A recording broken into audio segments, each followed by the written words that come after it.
क्रांतिकारी जय भीम जय संविधान। आपल्या महाराष्ट्रातील राजकारणातलं सर्वात सक्रिय नाव म्हणजे अजितदादा पवार। गल्लीपासून ते दिल्लीपर्यंत सामाजिक, शैक्षणिक, राजकीय या संपूर्ण गोष्टीचा सखोल अभ्यास करणारे आणि सखोल अभ्यास असणारे एकमेव व्यक्तिमत्व म्हणजे अजितदादा पवार।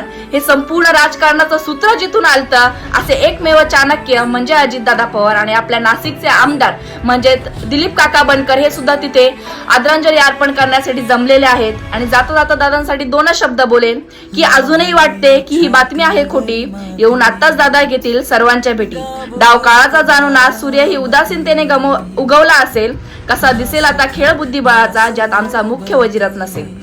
समर्थ असेल, विरोध असेल, पण दादांना कोणी टाळू शकत नाही। ही चिंगारी आली कुठून सांगा, सहजासहजी ते विमान पेटू शकत नाही।